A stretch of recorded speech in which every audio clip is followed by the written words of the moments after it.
Today's book talk is about Incredibly Loud and Extremely Close by Foer. If you've seen the movie, you'll be more impressed by the book. This is a work of realistic fiction because one of the defining events in the protagonist's life is the tragedy of the World Trade Center towers in New York City on September 11th, 2001. This book could also be found in the historical fiction section. Initially, I wasn't interested in reading the book because I'd seen the movie first. The movie itself is a powerful glimpse into how the mind of an autistic child works. However, during an AP summer workshop in 2015, this book was recommended several times, so I put it on my to-be-read list. By page 9 in October, it was clear to me that this would be a text that shapes the way I think about the world. A basic book summary is this. 9-year-old Oscar Schell has embarked on an urgent, secret mission that will take him through the 5 boroughs of New York. His goal is to find the lock that matches a mysterious key that belonged to his father, who died in the World Trade Center on the morning of September 11th. This seemingly impossible task will bring Oscar into contact with survivors of all sorts on an exhilarating, affecting, often hilarious, and ultimately healing journey. One of my favorite parts of the book is that we are allowed to see Oscar's personality through the way other characters see him. In the movie, however, everything that the viewer knows about Oscar comes from Oscar's point of view. So it's difficult for the audience to really appreciate what a funny and ingenious character Oscar is. On page 2, I laughed out loud for the first time. Here's the passage. My first jiu-jitsu class was 3.5 months ago. Self-defense was something that I was extremely curious about for obvious reasons, and Mom thought it would be good for me to have a physical activity besides tambourining. So my first jiu-jitsu class was 3.5 months ago. There were 14 kids in the class, and we all had on neat white robes. We practiced bowing, and then we were all sitting down Native American style. And then Sensei Mark asked me to go over to him. Kick me in the privates, he told me. That made me feel self-conscious. Excusez-moi, I told him. He spread his legs and told me, I want you to kick me in my privates as hard as you can.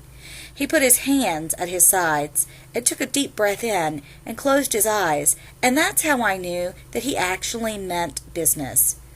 Jose, I told him, and inside I was thinking, what the? And he told me, go on, guy, destroy my privates. Destroy your privates? With his eyes still closed, he cracked up a lot and said, you couldn't destroy my privates if you tried. That's what's going on here. This is a demonstration of the well-trained body's ability to absorb a direct blow. Now, destroy my privates. I told him, I'm a pacifist. And since most people my age don't know what that means, I turned around and told the others, I don't think it's right to destroy people's privates. Ever. Sensei Mark said, can I ask you something? I turned back around and told him, can I ask you something? Is asking me something. He said, do you have dreams of becoming a jiu-jitsu master?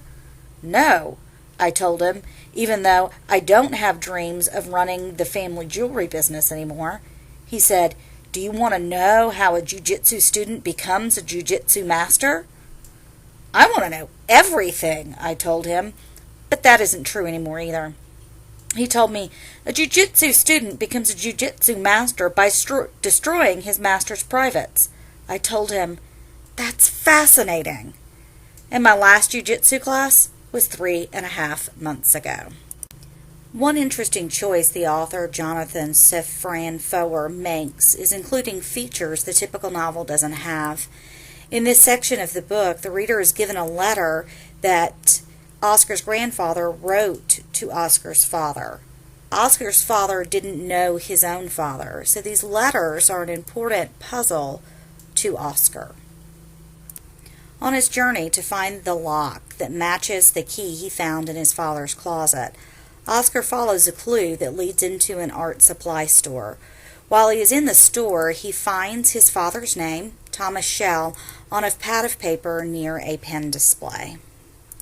This image of New York City is related to a story Oscar's dad told him. The story is about a sixth borough in New York that one time existed. According to Oscar's dad, it has since disappeared. His dad's tall tale becomes an important part of Oscar's journey. This image is interesting because it is a combination of a photograph, the buildings on the edges and in the background, but also of a sketch, the buildings in the foreground.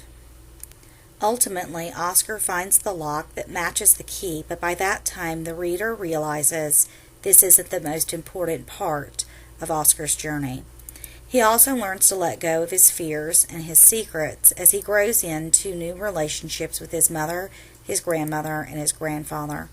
Oscar is also able to grow up and move forward while making peace with both his father's death and his own actions on the day of the World Trade Center collapse.